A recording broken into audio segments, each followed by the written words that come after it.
Hello all, my name is Rashid Kulkarni and I am from class 9th H. Today I am going to tell about my science activity whose topic is cell organelles. So let's start. Before knowing about cell organelles, we will know about what is cell. A cell is the basic structural and functional unit of a living organism. According to cell theory, a cell is a basic building blocks of life, which makes anything alive and is self-sufficient to carry out all the fundamental functions of an organism. Here you can see a diagram of animal cell and a plant cell. So let's continue. What are cell organelles? The cellular components in cell are called the cell organelles. These cell organelles are membrane bound, present within the cells and are distinct in their structures and functions. They coordinate with their functions efficiently for the normal functioning of the cell. Few of them functions providing shape and support, whereas some are involved in the locomotion and reproduction of a cell. So here is a image of a cell organelles. Here you can see it, all the cell organelles are visible in it.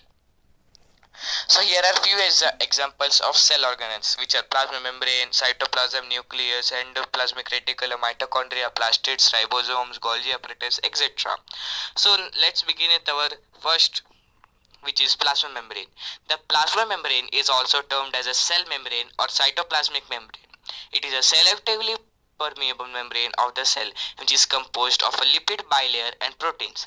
The plasma membrane is present both in plant and animal cell, which functions as the selectively permeable membrane by permitting the entry of selective materials in and out of the cell according to the requirement. In an animal cell, the cell membrane functions by providing shape and protect the inner contents of the cell. Based on the structure of the plasma membrane, it is regarded as the fluid mosaic model. According to the fluid mosaic model, the plasma membrane are subcellular structures made of a lipid bilayer in which the protein molecules are embedded. Here is an image of plasma membrane. It is detailed. Here you can see outer membrane, inner membrane, etc. So now let's continue with our second topic, which is nucleus. The nucleus is a double membraned organelle found in all eukaryotic cells. In the largest, it is the largest organelle, which functions as the control center of the cellular activities and is the storehouse of the cell's DNA. By structure, the nucleus is dark, round, surrounded by a membrane. It is a porous membrane, like cell membrane, and forms a wall between cytoplasm and nucleus. Within the nucleus, there are tiny spherical bodies called nucleolus. It also carries another essential structure called chromosomes. So before studying about chromosomes, we would study about image of a nucleus.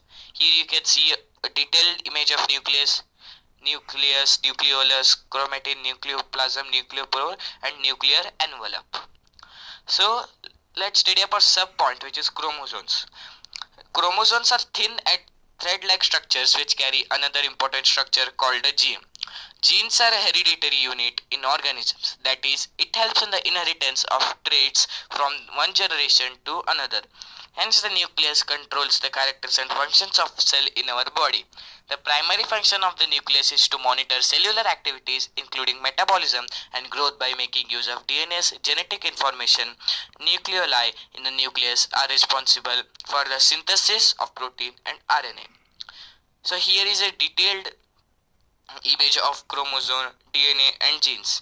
It is given here in one image that you can see. In a cell there is present nucleus. In the nucleus there is present chromosome, and in chromosome there is DNA, and in DNA there is genes. So now let's continue with our third topic, which is Golgi apparatus. Golgi apparatus, also termed as Golgi complex, it is a membrane-bound organelle which is mainly composed of a series of flattened, stacked pouches called cisternae. This cell organ is primarily responsible for transporting, modifying, and packaging proteins and lipids to target a destination. Golgi apparatus is found within the cytoplasm of a cell and are present in both plant and animal cells. Golgi body image you can see here. It's a very detailed image in which many thing outer like we can also see here. So let's move to our next point, which is mitochondria, which is the fourth organelle. Mitochondria are also called as powerhouse of the cell as they produce energy-rich molecules for the cell. The mitochondrial genome is inserted maternally in several organisms. It is a double membrane bound sausage-shaped organelle found in almost all eukaryotic cells. Here is a image of mitochondria, detailed one. Here you can see the inner part of mitochondria also, the inner membrane, outer membrane, the matrix, crestate, ATP synthesis particles, etc. So now let's move to our last topic, which is vacuoles.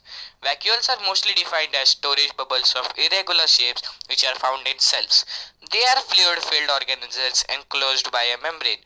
The vacuole stores the food or a variety of nutrients that a cell might need to survive.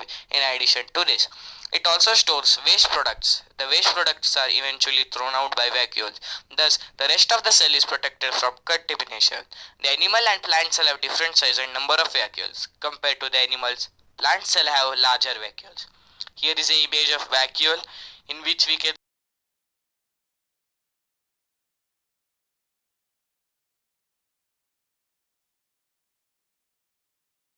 Hope you have understood. Thank you.